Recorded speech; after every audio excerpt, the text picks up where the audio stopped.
This is Teachers Talk Radio, and you are listening live. Good evening, dear listeners. This is Teachers Talk Radio, and you're listening to the Sunday Twilight Show with Maud. It is 5 p.m. on Sunday, the 11th of December, and you can join me using the chat function. We can discuss today's topic, which is education in America. Welcome! This is Teachers Talk Radio, and you are listening live. Tune in live at ttradio.org, or to join in the conversation, download the Podbean app and search Teachers Talk Radio. Follow the hashtag TTRadio. Tune in, talk it out with Teachers Talk Radio.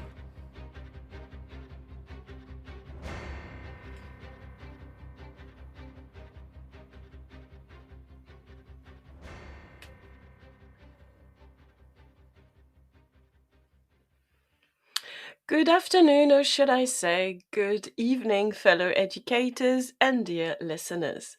This is my 25th radio show as a hostess, and I'm delighted to share this experience in your company. But first, I have to introduce myself to any new listener. I am a French citizen of French and West African ancestry. I have lived in the United Kingdom since 2008, and I'm a professional educator. I work in a secondary state school in North London, where I teach both languages as well as humanities. I also have experience as a teacher in the charity sector. If you want to follow me, you can go on Twitter at profmfl, at profmfl. All views are my own. So today I would like to focus on one topic that is relevant to me as an educator and personally in my working life. The podcast and the discussion that will follow with our guest, Ray, will be on the topic of education in America, because our guest is an American citizen who happens to live and work in London.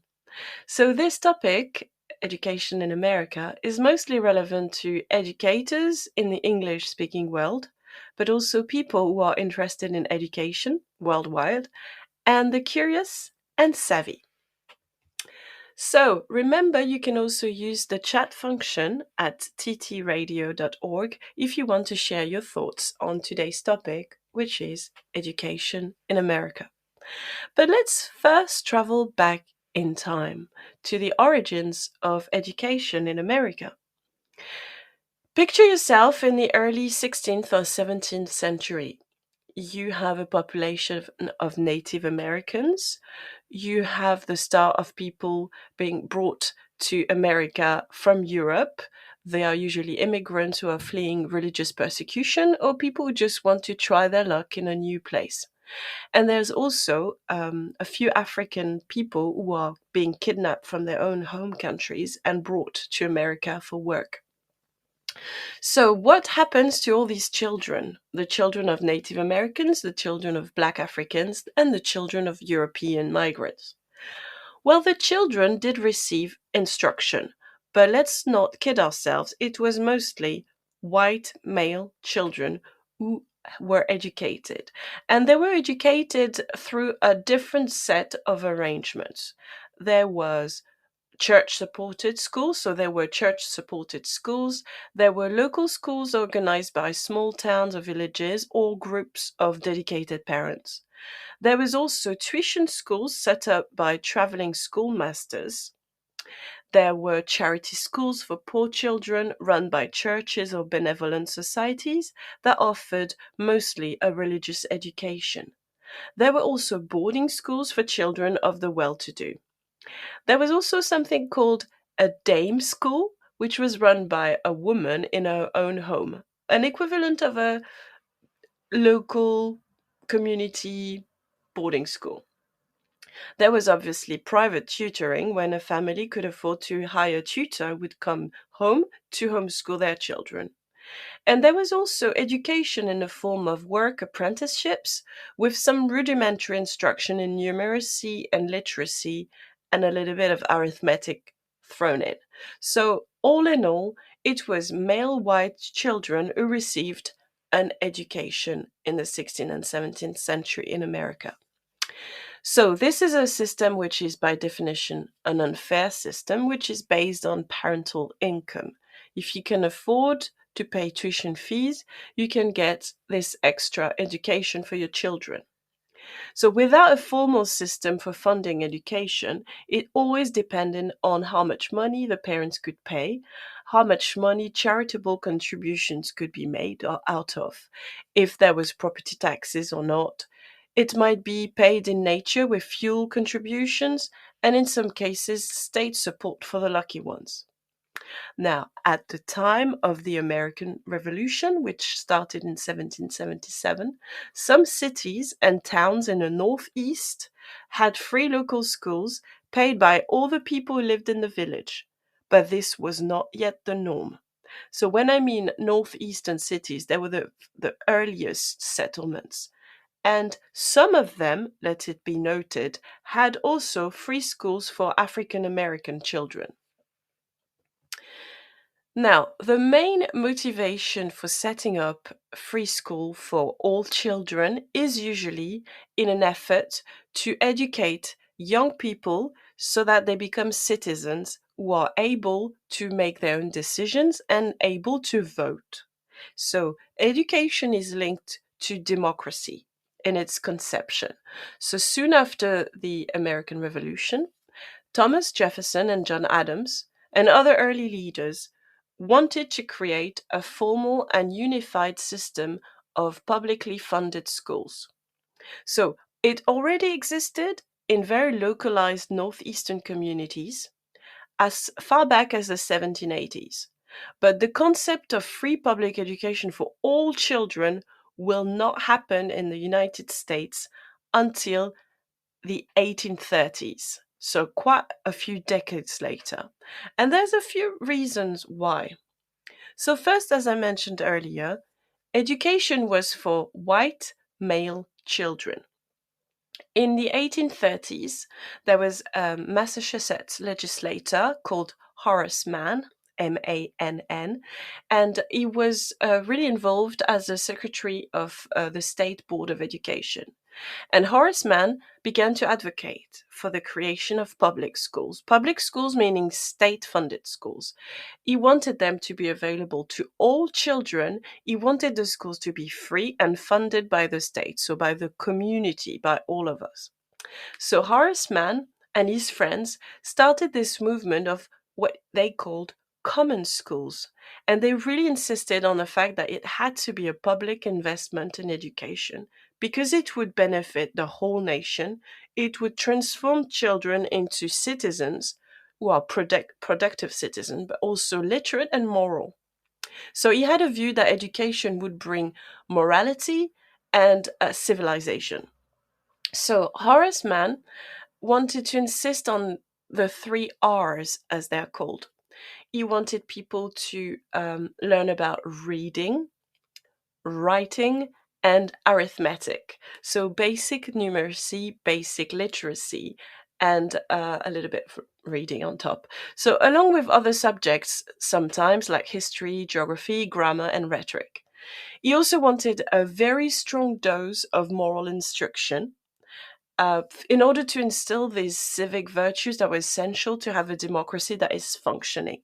So Horace Mann, in his common school, wanted children of the poor and middle classes to be prepared to get good jobs and also to improve the nation's economic growth.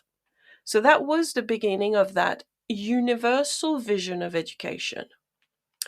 Now, Horace Mann belonged to a group of very liberal thinking reformers, and he saw private school as something negative because he thought that the money devoted to private school would be advancing the rights and privileges of the ones who were already more advantaged. So he wanted a universal, free, and accessible system so that it would reduce the power and influence of the most affluent and well-educated families. And this was rejected by many Americans because Americans to this day actually do not want to pay for other people's children. They have a vision that the community shouldn't pay for everybody, and that the efforts of paying, the financial effort, should be the burden of the parent as a choice rather than a shared burden. So there's this idea of communality that is absent in still a lot of Americans to this day. So public, or should I say state schools, were more common in cities than in rural areas, and they were more common in the Northeast, where the first settlers arrived, than in other parts of the country. In 1830, so at the third of the Victorian age or Victorian century, we have 55% of children aged 5 to 14 who are enrolled in state schools. And by 1870, so 40 years later, almost two generations later, we have 78%. So quite a big jump in numbers. Now, if we go another jump in time to 1910, just before the First World War, we have 14% of Americans aged 25 and older who have completed high school. So still, it's not universal at all, because 14% is very low. And in 1970, so 50 years ago, the high school completion rate was still only 55%, which means that 50 years ago, only 50% of Americans had completed high school. How is it now? Well, in 2017, 90% of Americans aged 25 and older have a high school degree. So way more than in the 1830s, but still not 100%. And you would assume that a high school degree should be the minimum for all in our world. Now, I did mention the fact that the American school system was mostly for white males at the beginning of its existence. So, what happened to Black African children? Well, in the early years of the nation, if you were not white, you would be excluded from school. So these groups did gain access to public schooling, but often only on Sundays in religious schools or in separated schools with much less funding than the norm. So almost all of the southern states that enacted laws in the segregated era, prohibited teaching African Americans to read. So it reached a stage where if you wanted to teach an African American child to read, you would be prosecuted. So during the era of slavery in the United States, let's remember that Abraham Lincoln just banned slavery in 1865. So the education of enslaved African Americans was discouraged. It was seen as being detrimental to the segregation and the slavery state. So you would go against the law. Some people thought it was important to teach religious education, but it was still illegal in most of the southern states. So it was against the law to educate Black children. In 1831, there was a revolt by Nat Turner, and it scared the white population so much that the prohibition from teaching Black children was extended in some states even to free Black children, which means that the children in slavery would not get any education, but free Black children would also be banned from getting an education. Now, in some northern states where education was legal for Black people, they still had very little access to it. Education was seen as a way to emancipate. So a lot of white populations were scared that Black people, by getting an education, would question slavery. In as far back as 1780s, a group called the Pennsylvania Society for Promoting the Abolition of Slavery, and the acronym is PAS, they took on anti-slavery tasks, and for them to help former slaves, they had to get an education. So they started giving money to former slaves, but also to give them lectures and lessons in order to be able to read. A lot of anti-slavery groups started. There was the New York Manumission Society, NYMS, and these ones wanted to abolish slavery, and they saw education as a mean for emancipation. So they established African free schools in 1787, which is, when you think of it, a long time ago, just after the French Revolution. And during its first 2 decades of existence, the NYMS enrolled 100 to 200 black students, and they were taught literacy and numeracy. The school also offered shelter to people who were fleeing from slavery and support. They were taught reading, writing, grammar, math, and also geography. And geography was super important for freed Black Americans, but also for slaves who wanted to escape. Because if you didn't know how to follow the river to get to a free state, you were doomed to be caught again. So it just shows that there was two visions. Education for black people was a way to emancipate them and fight against slavery. But they were also trying to prove that by receiving an education, African Americans could function and fully integrate. So it was twofold, the process and the goal achieved by teaching the black population. So, founded in 1787, the African Free School gave education for Black people in New York City, and it operated for 60 years. So, there were many people who worked really hard. And remember, in some states, you were not allowed to teach Black children. So, if you did so, you put your life and your legal freedom at risk. So I just want to quote some very important educators who put their lives at risk to help Black children in America. There was John Barry Mitchum, Mitchum spelled Meachum, and he was a Black pastor, so a man of church, and he created a floating freedom school in 1847 on the Mississippi River. So, by having a floating freedom school, which was not operating in just one area, he could circumvent the anti literacy laws that operated in the States. Because he was not based anywhere, and I guess he used boats, he was not able to be prosecuted.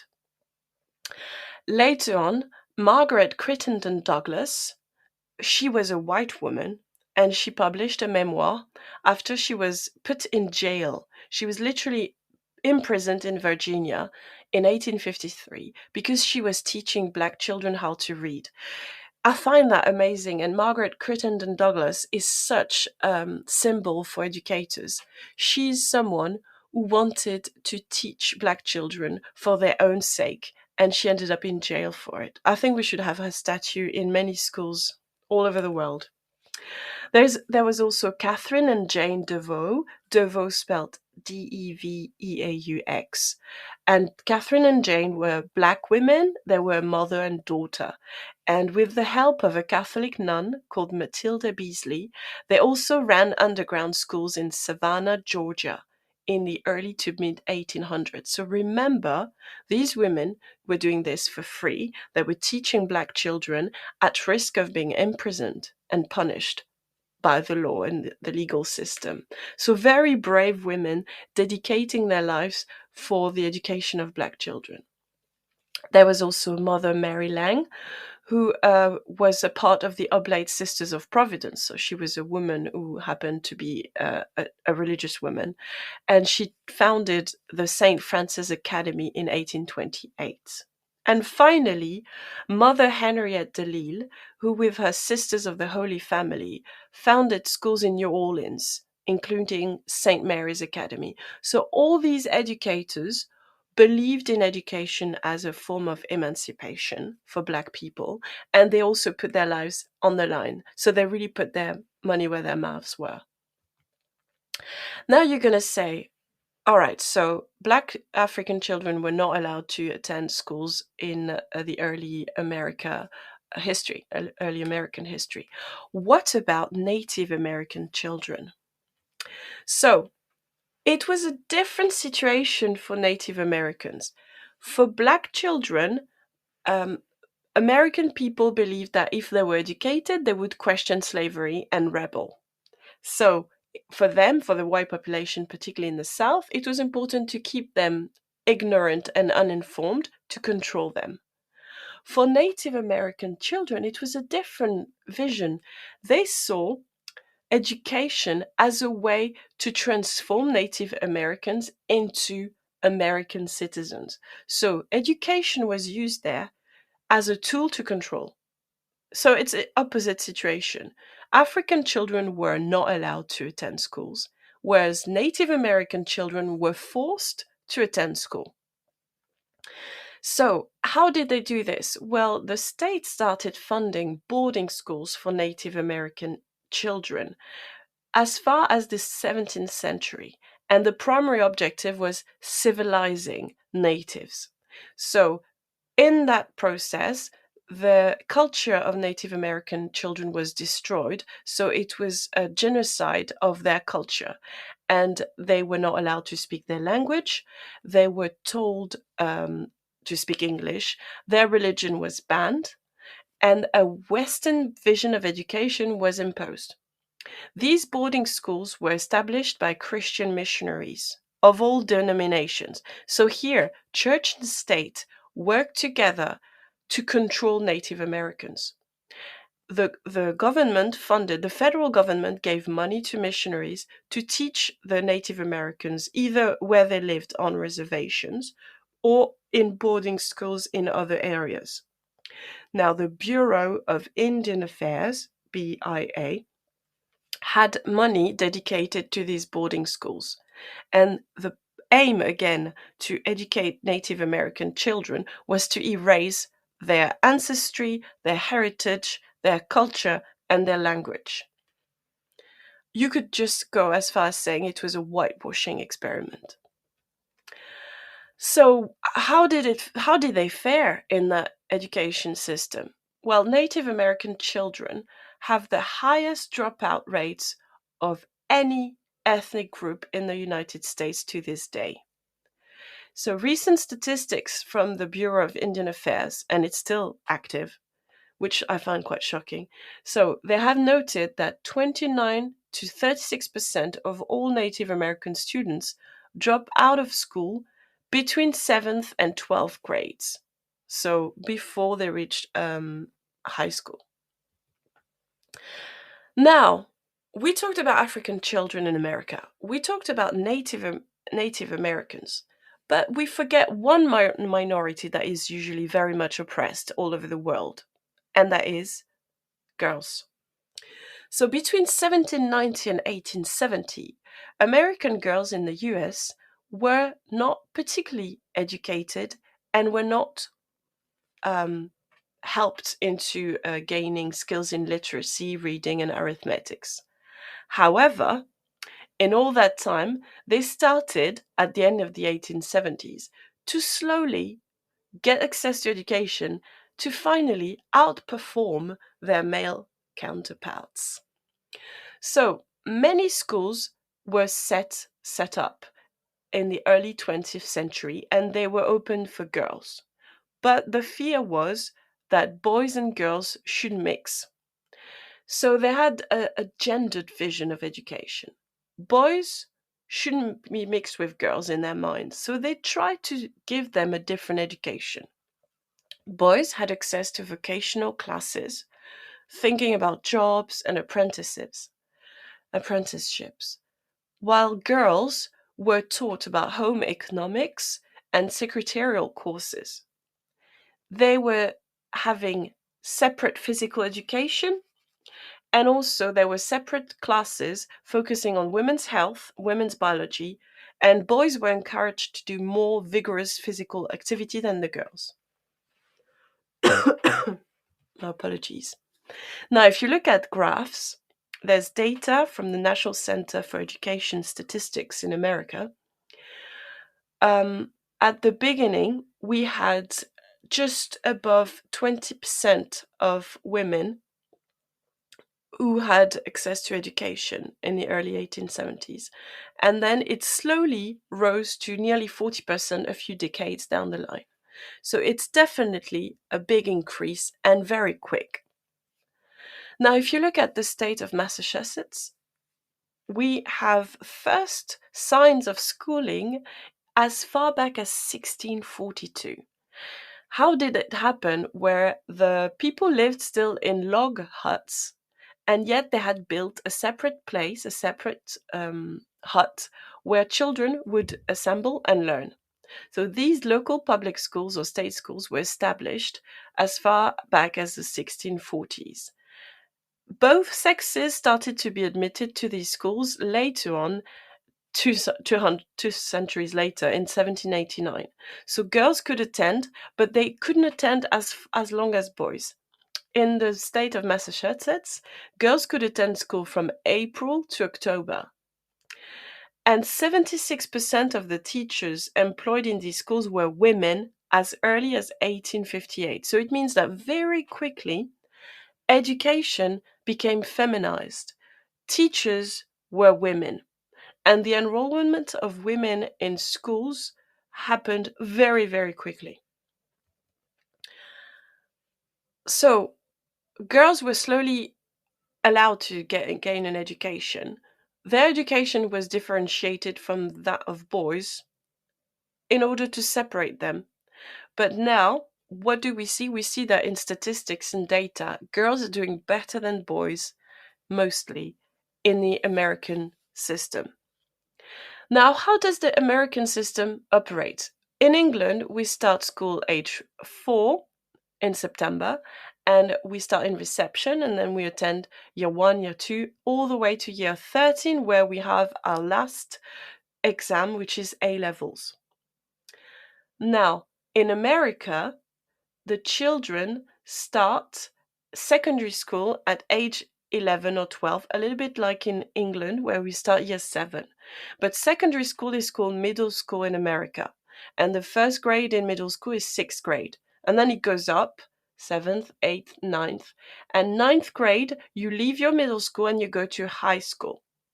So remember, 90% of adult Americans in 2010 had a high school degree. So it means that they went to high school in 9th grade, and then they left high school age 17 or 18, having gained their 12th grade exam. So not so dissimilar to the English system. There is obviously a difference of names, but middle school is secondary school, and high school is basically a little bit of secondary school and sixth form college. So, the public school education in the United States is established by each state government, and they are very free. It's a decentralized system. So it's very alien to our system in the UK and in France, where the government and the Department for Education is at the top of the hierarchy, and all schools usually follow the directives and the guidelines and the guidance. Now, in the US, every state is free to operate and have its own Department for Education. So education is very different depending on the state where you live. The structural segments of education are generally from kindergarten all the way to grade 12, as we said. So I would say around the age of 4 all the way to the age of 18. Now, before we dive a little bit more into how modern American school system operates, I think it's really important to insist on the fact that there is no centralized system. There is a national guidance and a reference structure, but in the end, every local state does its own thing. So it's really important to remember that when we think about the quality of education in America, it depends where you are. So it's a little bit as a postcode lottery. But before we dive a little bit more into the modern state school system in the US, let's listen to the news. This show is brought to you in partnership with John Catt Educational, a leading publisher of books, directories, educational guides and magazines specifically aimed at forward-thinking schools in the UK and beyond. Have you checked out their latest releases? Don't miss out! Visit johncatbookshop.com to explore their full range of titles and advance your own professional development today. Happy reading!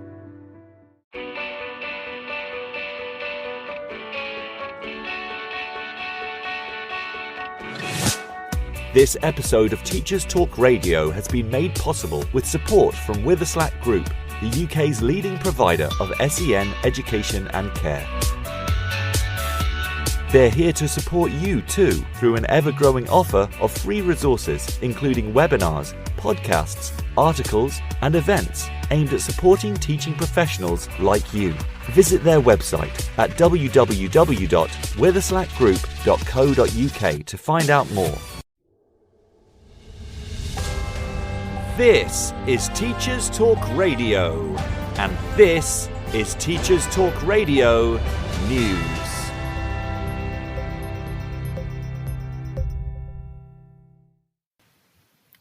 TES magazine reported on news that Education Secretary Gillian Keegan said that the proposed schools bill will not progress in this parliamentary session. The bill itself was originally launched in May this year and covered a range of areas including school attendance, safeguarding and new powers over multi-academy trusts. Ms Keegan spoke at the Commons Education Select Committee, confirming that the schools bill will not progress in the third session. She also said her department remained committed to the objectives and would be prioritising some aspects of the bill. Of the aspects of the bill Ms Keegan stated she wanted to focus on, she identified the need for a register to identify and account for children not in schools, as well as helping more faith schools join multi-academy trusts. One area not seen as a priority, however, was the creation of more grammar schools, with Ms Keegan stating her strong views that 93% of children will never get to go to one, and the belief that the academy structure remains the route to make the biggest difference to the most children the quickest. The Mirror Online carries a story about Labour MP Zara Sultana's proposal to widen the free school meal scheme in primary schools across England. Under the plans, all primary pupils would get access to free school meals.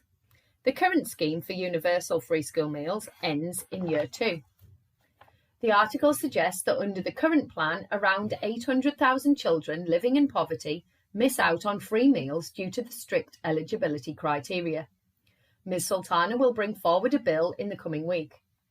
The MP for Coventry South said it was a major issue when families simply can't afford everyday groceries, and that providing meals for school was another strain. She went on to point out that both Scottish and Welsh governments have plans to introduce universal free school meals, but accused the government in England of prioritising tax breaks for the wealthiest people.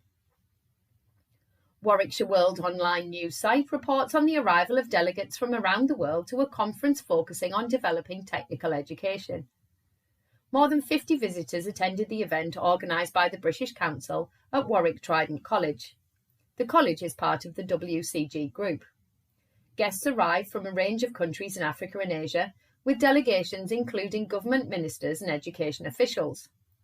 A spokesperson for the WCG said technical education is one of the key pillars of a successful developing economy, and that the hope was that delegates would take away some insights which will have a positive impact on their country's developments in technical and vocational training.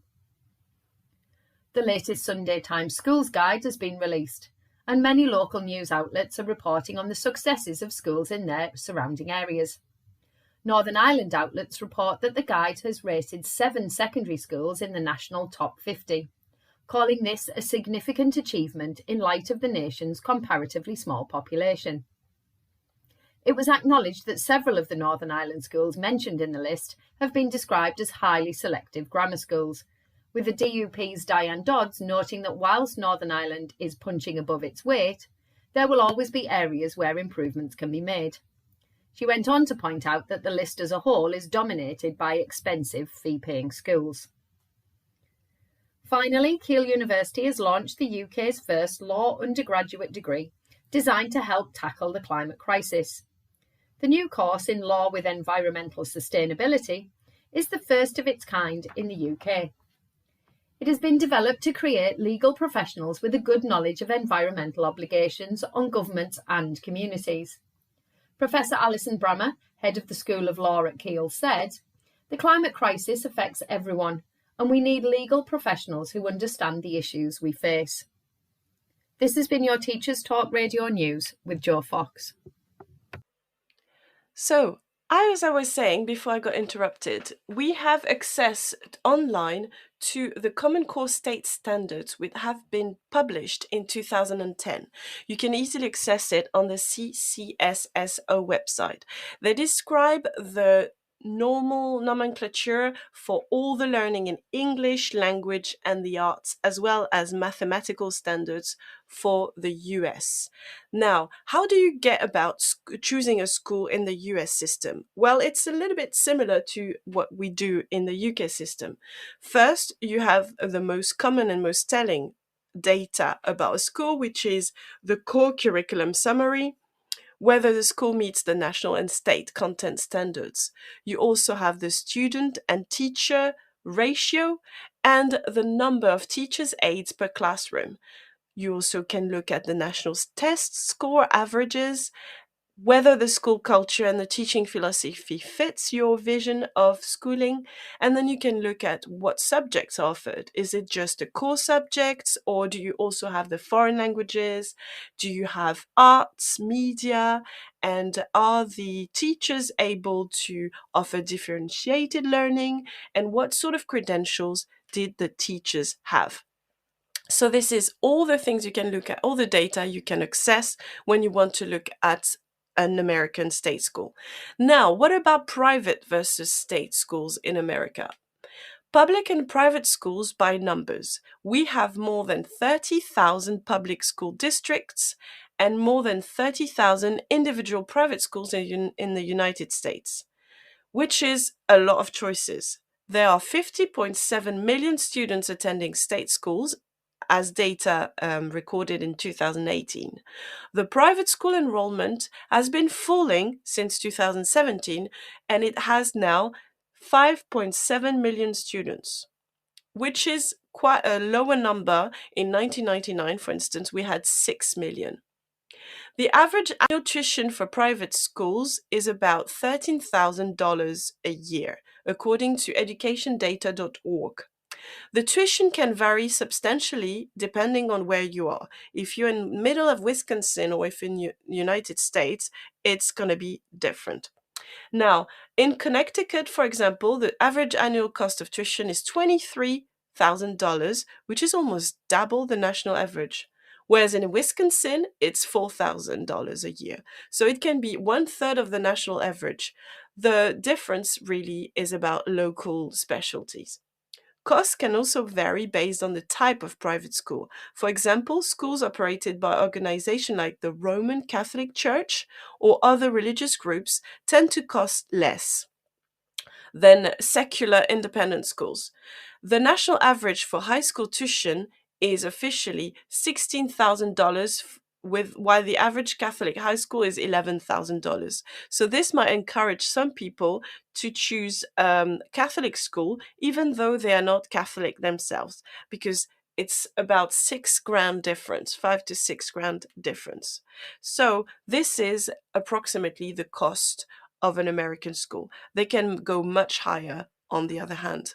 Now, if we look at the National Assessment of Educational Progress, which is called the Nation's Report Card, we have private school students in subjects such as maths, reading, science, and writing, and they do as well or even better than state educated students. So private school students as a whole score better in almost all subjects, which is not surprising. I think we see the same situation in the UK. On college entry tests, such as the SATs in the UK, we have students in private schools consistently outperforming their public school peers in all subject areas. So again, it doesn't surprise you. It's the same in the UK. When you have a public school child and a privately educated child, the one who is privately educated succeeds better at the exams. But if you look at the research, and there's been research published by Pianta in 2018, he examined academic, social, psychological, and attainment outcomes, and he noticed that it's not so much the private school effect that is important in a child's learning, it's actually the family attributes. So if you have college educated parents, if their income is high, it matters more than the school you attend. And I'm quoting Pianta: when you compare children who went to private school for an average of 6 years with those who only went to public school, any apparent benefits of private schooling, such as higher test scores, for example, are entirely attributable to parents' education and income. The fact that they went to private school does not account for any differences we might see. So definitely, private schools, yes, they do help you get better scores, but what matters is if you have parents who are educated and involved in your education. Christopher Lubienski, a professor at Indiana University and the co-author of the book The Public School Advantage: Why Public Schools Outperform Private Schools, he says, whether it's a public or a private school is not necessarily the defining factor. Private schools tend to score better on tests because the children are actually hot-housed and primed to do well at tests. But we found that family background differences explain more than the difference between public and private school test scores. So that's what the research says about the difference between state and private schools in the UK. I'm still looking at if my guest is joining us because I had to restart the chat. I don't know if my guest has found the new link I sent her by email. So we're going to give my guest a few minutes and hopefully she will be able to join us. Now, my gaze went to teacher training and skills in the American school system. So many private school teachers are not always certified as public school teachers are required to be. And I find that this is pretty much the same in the UK. You don't always have to have a PGCE, which is the teaching qualification, to end up working in a private school. Because the fact is, private schools want to hire subject experts. So they don't always have a teaching degree. They might have a degree in their subject or a different degree or a different set of skills. But this is not always what private schools look for. What they want is excellence in the teacher they're hiring, and it doesn't have to go through the teaching qualification. Independent schools usually have extensive professional development for individual teachers, and some groups of teachers make sure their skills in the classroom are good even though they don't have the accreditation from a university. So you will find that in state schools in America, most of the teachers have their teaching degree qualification, whereas they don't in private school teachers. Now, there's a new type of school that we haven't talked about yet, and it's the charter schools in the US. So what is a charter school? Well, it's not a public school and it's not a private school. A charter school is a school that gets state money, either the state one or the federal government money, but it operates independently from the regulations and the mandates of local school system. They do receive funding, but they are freer in the way they teach and the way they operate. Parents can choose for their child to attend a charter school, and it doesn't have to follow the school zoning or the district zoning. So you can choose a school that's quite far from your hometown or your house. The school is established based on a charter or a contract, and it gives it a lot more independence. Their degree of accountability varies, but their standard practices and goals and methods of assessment is their own. They can devise their own assessment methodology. So by the very nature of this agreement, a charter school usually provide quite a high quality of education, and they tend to go for innovative programs and out-of-the-box study opportunities.